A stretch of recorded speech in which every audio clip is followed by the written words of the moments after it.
Good morning, everyone.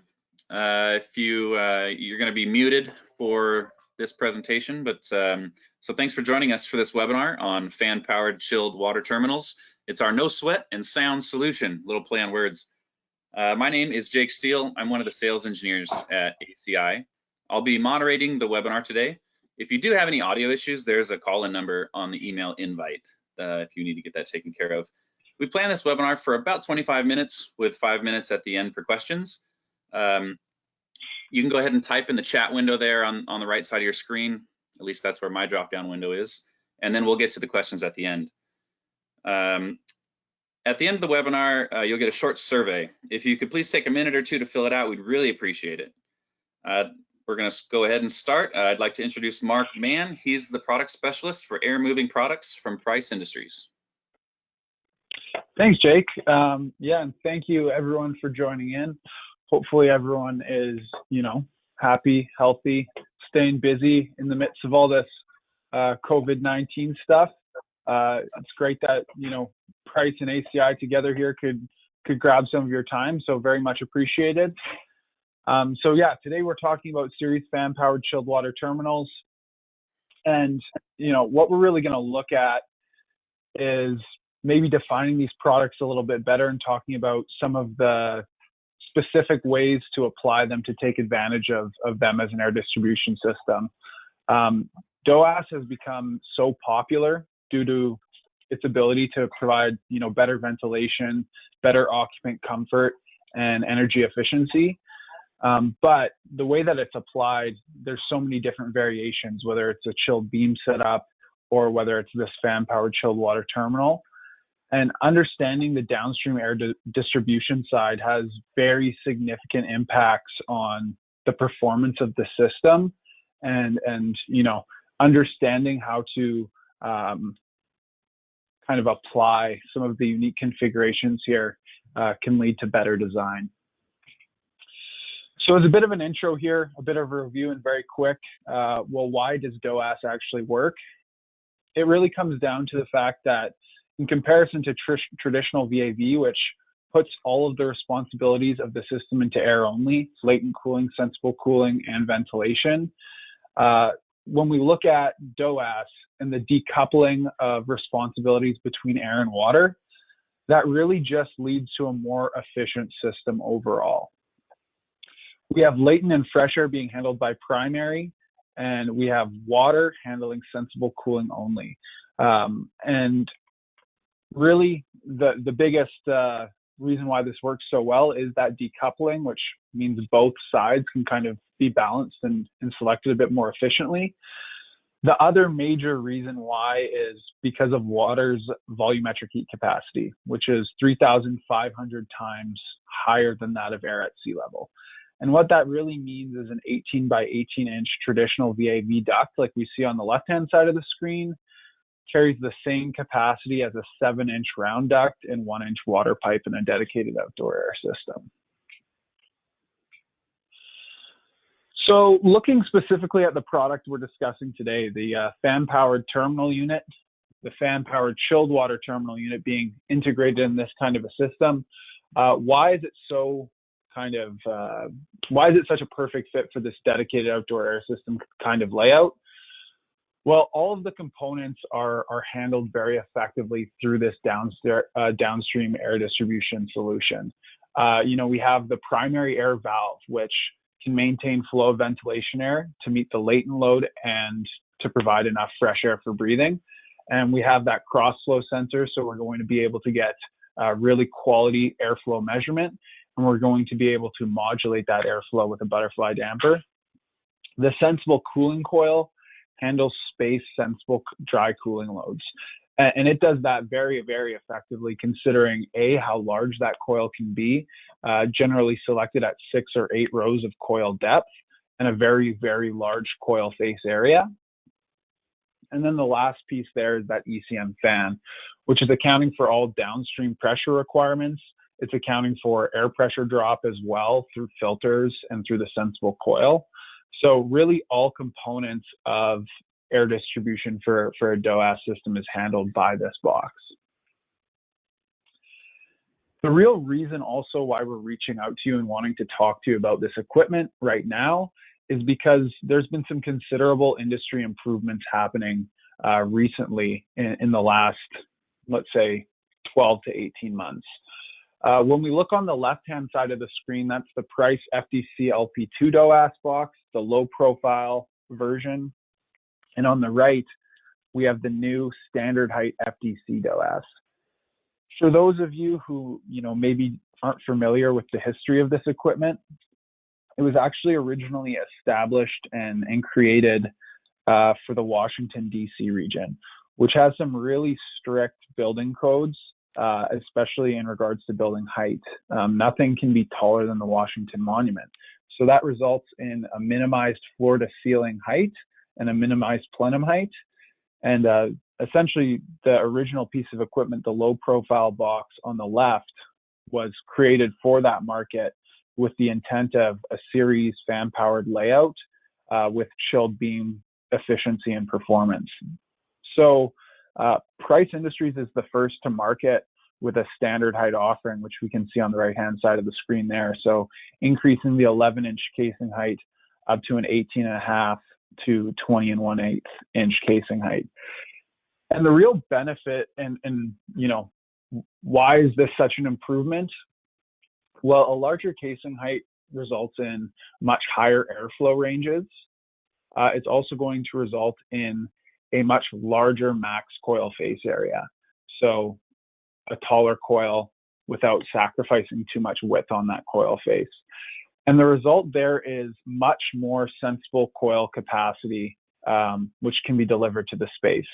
So this means that equipment can be consolidated for value engineering and cost improvements for projects.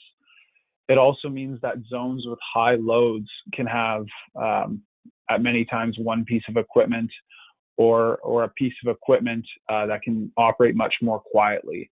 Because as we reduce the footprint of the equipment and bring up the height, generally the sound power at matched CFMs tends to improve significantly. So looking a little bit deeper here, what are some of the benefits of a fan-powered terminal in a dedicated outdoor air system specifically?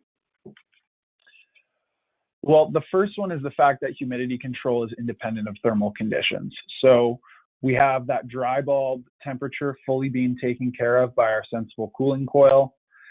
And then we have our fresh air and our latent load being taken care of by that outdoor air going through the primary air valve. And those two volumes are completely independent of each other. So we can vary the volume of primary air, or we can vary the amount of airflow going through that equipment's coil fully independently of one another. Additionally, a large benefit is the utilization of a cross-flow sensor and damper on the fresh air inlet enables monitoring and control of fresh air. So this also leads to demand control ventilation and the discussion of providing and kind of adding in some extra efficiency of only providing the ventilation air required by the zone.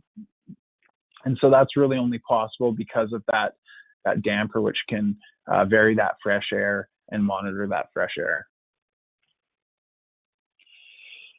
Having that EC motor is also a huge advantage. So that fan is going to allow for morning warm-up and night setback, which, for instance, with a chilled beam system, you would either need some kind of inline fan system, or you would have to have the air handler running to kind of heat the space up potentially in the morning if it was a chilled beam only system. As well, fan operation reduces zone stratification and improves indoor air quality. So when we're looking at temperature deadband, we can keep that fan generally running quite high, even when we look at Washington State Energy Code and 0.12 watts per CFM, we can keep those airflows quite high, which is going to mean that the zone is going to be less stratified. In the actual occupant zone, in the breathing zone, we're going to find the temperature there is going to be, realistic for what the thermostat's reading. And our improved indoor air quality is also another major consideration. So any ventilation air which is exhausted out of the space into the plenum that's not actually breathed by occupants is going to get recirculated through the coil and pushed back into the room. That fan motor is also accounting for all downstream static pressure and allowing for more diverse outlet options. So, whether you're wanting to wash windows with slots or do any different kind of typical air distribution, air outlet configuration, all of those options are available with this piece of equipment above the ceiling.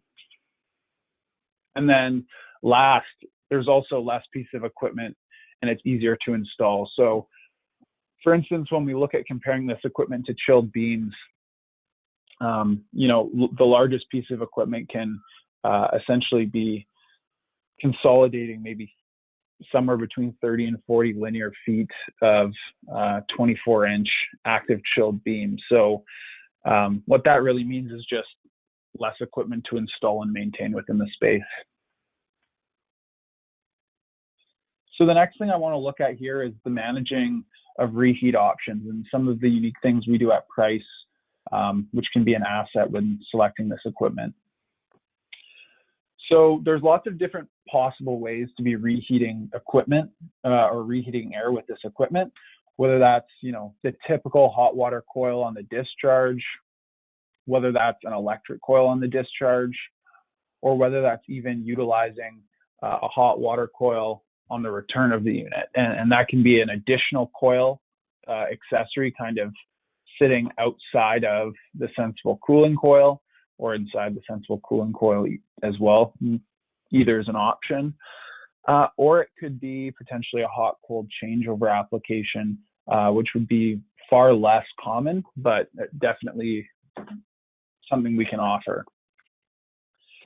And there's lots of considerations when you're looking at selecting this reheat. So for instance, the first would be air pressure drop. And when we look at air pressure drop and we look at energy efficiency, the less resistance to airflow we can provide in the ductwork with our equipment, the more efficient our system is going to be overall. So when we look at an electric coil, an open wire electric reheat coil has very negligible pressure drop. So that's kind of maybe the optimal selection in terms of pressure drop. However, there's other benefits as well, such as, if we have a return coil, which is going to have a much larger coil face area. Sorry about that puppy in the background here. If we look at a return reheat coil with a much larger coil face area, that's going to result in a much lower air pressure drop than, for instance, a discharge coil downstream of the equipment. Another major consideration here would be the entering water temperature. So for instance, a larger coil face area is going to be a very large benefit if you have a much lower entering water temperature for heating. So I generally like to say, if you're kind of looking at 130, 140 Fahrenheit and down, there's some tangible benefit to being able to be offered a return configuration reheat coil. If you're looking at higher entering water temperatures, 160 or 180 degrees, you might be looking at and requiring a smaller coil area in order to get the leaving water temperatures you're wanting. So maybe in that case, you go for a discharge configuration. And then finally, and kind of obviously as well, what are your capacity requirements? And because the larger the water coil you can offer, the higher the potential capacity available. Looking beyond this, when you're looking at reheat options, there's the discussion of packaging the solution. And at Price, we can offer a factory mounted valve package on this piece of equipment or any other. We can actually see on the right-hand side of the screen that's a shipment of this product actually leaving the Price factory with factory mounted valve packages mounted on it. This is a big discussion point in the industry as well. It's been a big kind of product release for Price in the last year. And it's because it leads to lots of cost and time savings in the field. And when you're looking at a piece of equipment that can potentially have, 4 water connections, being able to eliminate some of that field labor can be a real asset. Generally, when we look at our assemblies, contractors are saying that it often is saving 1 to 1.5 hours of field labor per 2-pipe assembly in the field. So if you're looking at sensible cooling and reheat on this equipment, getting a price factory mounted valve package could save 2 to 3 hours of field labor per assembly, which looking at the size of some projects is going to add up and create some considerable, I guess, value for a project.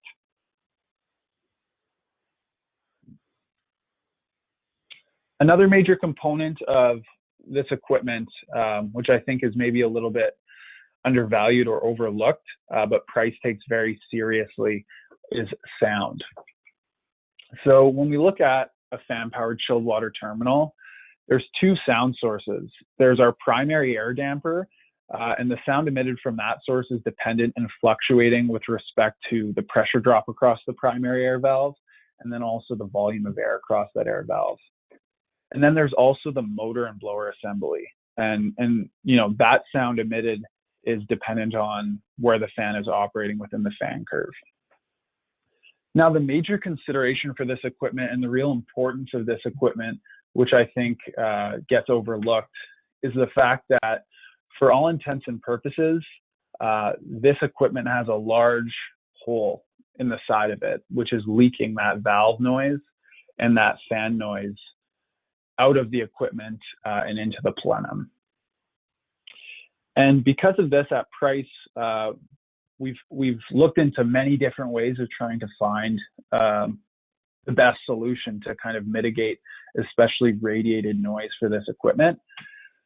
And we settled on what we call our close coupled return inlet silencer, or our RSLR, which is essentially a sound trap that fits downstream of the water coil and kind of is sandwiched in between that water coil and that motor, blower, and primary air valve. The real importance of this in application is in those open ceiling radiated sound applications. So if you have an open office, or you have a school and this is in a corridor, or anything in between there, this is kind of in many ways a mandatory option. We see it engineered out and we see it added back into projects frequently. It's not that this equipment, you know, can't be quiet in a solution, because it certainly can. For instance, I've seen it applied with success in schools and even in inpatient hospitals. We had a few large projects with that last year. But in sound sensitive spaces, being able to upsize the box and provide this as a targeted sound solution is critical, and it's not something that every manufacturer can offer. The other key consideration is, you know, where we choose to mount our silencer. We have both a 1 foot and a 3 foot silencer option. And as I stated, we mount this in between the water coil and the piece of equipment. This is really critical because of the way that coils are tested on these pieces of equipment. So our coils are tested as per ACI 410. And ACI 410 essentially takes that coil and treats it as its own certified separate accessory. So that coil is mounted in a piece of uniform straight duct, and that ductwork has very equal airflow across it and pretty optimal condition. And that would be certified separately from any sound trap or any silencer that would be mounted in front of or behind it. So with that in mind, you could imagine if you have a silencer that's kind of restricting coil face, that's going to lead to a smaller effective coil face and localized velocity. That's the major consideration for why we choose to mount our silencer in between the equipment and after the coil. That's to keep that localized velocity across that coil and to maintain capacity that you expect, and that wouldn't show up and change performance were the silencer mounted in front of the coil. So another point of discussion here, just a little bit of quick education. If we look at sequencing of this equipment, I think this is a little understood, or it's at least some good background if this is a newer piece of equipment for you. When we look at the cooling side of sequencing, beyond deadband, the first thing that generally happens is the opening of a sensible chilled water valve. So that's generally the first stage of cooling there. Whereas the second stage of cooling would be the engaging of a fan and actually the increase in fan airflow. Now, the main reason for that is kind of seen when we mirror it on the opposite side and look at heating. The first stage of heating is actually keeping a heating valve closed, but increasing that fan output or turning up that fan airflow. This fan airflow, if the coils are not being utilized, is essentially just air which is being induced from the plenum, which is expected to be somewhere in that range of 75, 62 degree design day kind of plenum air.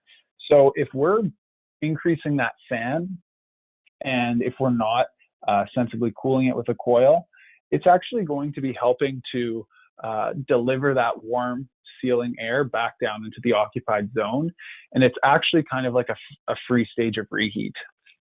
Because of that, when we look at a second stage of heating, that's opening up that heating valve or turning on that staged electric heat. On the cooling side, on the opposite side, we're always going to be engaging that fluid side previously in kind of as a first stage before increasing the fan output.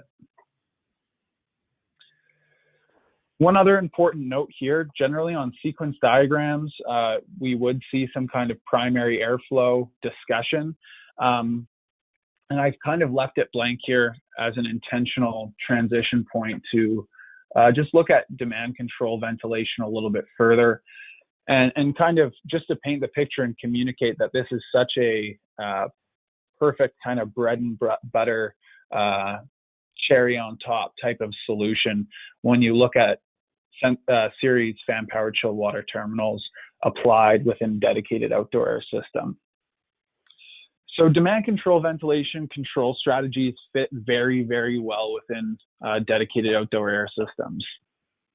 Fresh air is just brought through that primary air valve and controlled based on generally a carbon dioxide, level within the occupied space, although there are occupancy sensors similar to what would be used in like a Nest home thermostat that are becoming more prevalent and working really well. And this is a fantastic example and something that should be utilized frequently.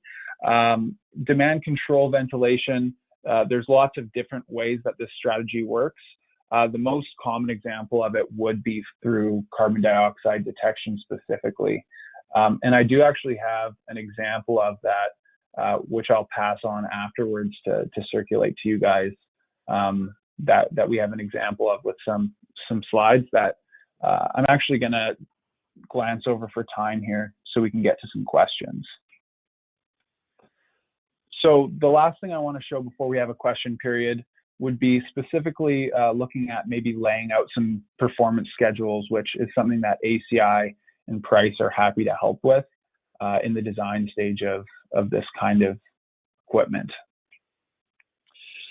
So it's a major pitfall with this equipment, kind of the misunderstanding of sensible capacity calculations. If we see below, we have this table here. This is often the kind of table that I'd be seeing with this kind of equipment provided. So the typical kind of performance and equipment schedule. And it would have a cooling coil section with a capacity called out. Now, it's not always communicated what this capacity is actually based on. I see, sometimes when you go through and try to pick out and do some hand calculations to kind of garner some more understanding on the schedule, sometimes I see this capacity is based on a fan CFM running through the coil, which is unrealistic. Sometimes you see that this max cooling coil capacity is a coil CFM, so a fan CFM minus an outdoor air maximum CFM, which we'll look at in the next slide. And then sometimes we see that this would be a coil CFM and then also a primary sensible boost. So for those familiar with chilled beam systems, this would be kind of a chilled beam type sensible capacity. So the reason why these things get confused and conflated is because of the way this equipment operates. As the primary air changes and the fan air is held constant, the amount of airflow going through this coil also changes. So that's why it's a bit of a misnomer or a little bit incorrect when, at times we'd see this capacity here calculated with respect to the fan flow that's operating. So an assumption of 1600 CFM through this coil would be incorrect, while an assumption of 1600 less 400 or 1200 CFM through this coil would be much more optimal and ideal. So how would we actually recommend to calculate sensible capacity? Well, what we'd really like to look at is a coil sensible capacity being called out, as well as a primary sensible capacity being called out, and then a total sensible capacity being called out as well. The combination of these together is going to lead to the most understanding on the schedule. It's going to simplify it as much as possible, and it's going to make it very clear just to make sure that people don't provide undersized or oversized equipment. So a quick snapshot here, 25 minutes goes by fast. Thank you all for tuning in. If you do have any questions, I'm happy to answer them now. And Jake, please hop back on and feel free to moderate that session. If there's any further questions for me specifically or about what Price can offer, the ACI team is best group to reach out to for that, but my contact info is on screen here too, and I'm happy to address any questions directly. Thank you very much, Mark. Really appreciate all the information. And like Mark said, if anyone has questions, go ahead and type it in the chat window, and then get your questions answered. We'll hang out here for another 4 or 5 minutes, and just to make sure we can get our whole time in.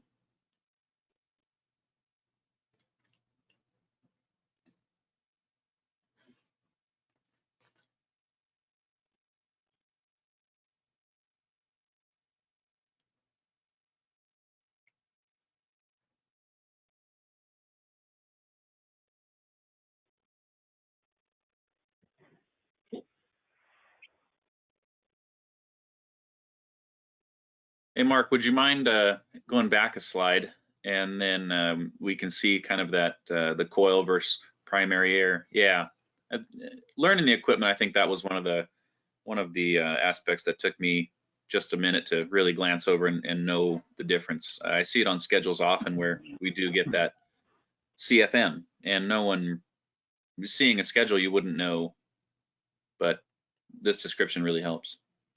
Well, the other thing too that's interesting there, Jake, even furthermore is, the reality is there's always a bit of gamesmanship when you're looking at securing work and people are trying to put their best foot forward. And if it's not laid out fully clear on a schedule, having worked with you guys at ACI, I know this isn't something that would happen because we're often looking to do things the right way. But I'm sure there's room and wiggle room at times where if you don't call these things out specifically, maybe somebody includes a primary capacity into a coil capacity selection, or selects it at a fan CFM rather than the induced air CFM. And that's going to result in equipment that's undersized, equipment that can't meet design day condition. Right. And it's going to result in a less optimized solution. So being able to call it out specifically just results in more accurate selections. Right. Thank you, Mark. We do have a question here from John Taylor. I see it here in the questions section. How does the operation compare energy-wise? Oh my goodness, it's not opening all the way. To a system that is able to have 100% economizer? Yeah, that's an interesting question, and not one that necessarily we've done, for instance, like a study on or something like that. I think generally, when people look at this equipment and kind of DOAS equipment, I think it mostly gets compared to chilled beams specifically, or it gets compared to, a VAV system. I'll have to look into that, and I'll reach out through Jake and try to pass on some further insight and info and speak to that a little bit more if I can. But I'd have to see maybe what the industry research has been on that. Got it. Thanks, Mark. Brian Butler here asks, will Price factory mount any DDC vendor's control valve on their terminal units? Yeah, that's a great question. So we will factory mount any VAV controller or any temperature control valve for the hydronic side as well. We are aware that, frequently the kind of valve body supporting valves are very much part of the mechanical bid, whereas it's more of the control contractor's bid to provide the temperature control valve or DDC controls. So that's always something that we facilitate, and that's probably most frequent. What we see, we either see field mounted or we'll see factory mounted TCV and or DDC. Got it, thanks. Quick question, if we can get a recording out to the engineers, and yes, absolutely contact us. And Diana, I have yours here. Well, we'll send you a recording of the session. Linda Berman asks, if you connect a DOAS unit to the chilled water system, is that true separation of systems as far as the energy code is concerned? Does the chilled water stop flowing in straight outside air mode? And what if the chiller is serving several zones? Yeah, that's a good question. I think that's maybe something me and Brian will have to touch base on, because some of the nuance of Washington State Energy Code and Oregon Energy Code is not as much my domain. Generally, you don't have these boxes operate up to a fully maximized outdoor air only, which I think was part of the question, if I heard it correctly. If not, please follow up. Usually, if you're trying to control latent load, you might size the primary air valve a little bit higher than minimum ventilation. But usually you'd have the chilled water operating kind of in its own sequencing from the primary air, and then the primary air would be dealing with latent load as it's required. And usually you'd set the dew point temperature of that outdoor air to handle the latent load with the ventilation requirement of the zone. Mark, I'll add on to that. So Brian Wolford with ACI VP of Engineering. So to answer a little bit more of Linda's question there. So heating and cooling, yes, water flows. When it's in deadband, water shuts off to that coil. Heating and cooling, that water shuts off. The next part that meets Washington State Energy Code is we actually will back that fan down to under the threshold of the 0.12 watts per CFM, which Mark has kindly given us some charts on what that threshold is. So that's how that meets the Washington State Energy Code. Heating, cooling, chilled water in deadband, that water shuts off, fan pulls back to under 0.12 watts of CFM. One other thing that I do like about the system is that threshold of 0.12 watts per CFM. The CFM is actually still fairly high, as in like we're not seeing a significant turn down, so you don't get that occupant sensation of a rush of air turning on and off. You're still engaging the diffusers, you're still rolling the room, engaging the thermostat. So that's another side benefit to this system. Thank you, Brian. Bart Warrington asks, with a 12-inch sound trap, what is the spacing between the actual trap inlet and the induced air coil? And then how are you able to account for the full area of the coil, unlike our competition? Yeah, that's a great question. So the coil, and like there'd essentially be a clearance of a couple inches just the way it's mounted, but it's essentially a flush mounting. And the way that we get around that from a sound purpose, just because generally sound traps would be measured with significant straight upstream and downstream duct in order to fully capture the insertion loss of that sound trap. We actually test the whole thing as an assembly. So we test, specifically the sound trap as a part of the assembly, and we find the sound reduction from that. So that's how we can kind of quantify it with a higher level of accuracy. And the same thing goes for the capacity side. So we've done some testing to verify which coil position would result in kind of the best sound performance and the best capacity performance as well. So we've done spot checks through our range with kind of more of a 440 AHRI test, with the silencer mounted upstream and downstream of that coil. And we found that the coil was impacted more in that 440 test with the silencer mounted upstream. When it was mounted downstream, I guess you get more of that coil face utilization from the airflow just coming straight from the plenum. And it would have to kind of break out to go around sound baffles afterwards, but the impact of it was much less significant. Thank you, Mark. That's great. Thank you all for hanging out the extra 5 minutes and letting us answer some questions. If anyone is interested in a copy of the presentation, we can get that to you. Just shoot us an email, let us know. And then if you'd please fill out the survey questionnaire after the end of this. We'd really appreciate it. It lets us perform a little better and make sure we get everyone's questions answered as best as possible. Again, Jake Steele here from ACI. Thank you all very much, and we look forward to seeing you on our next webinar. Thank you.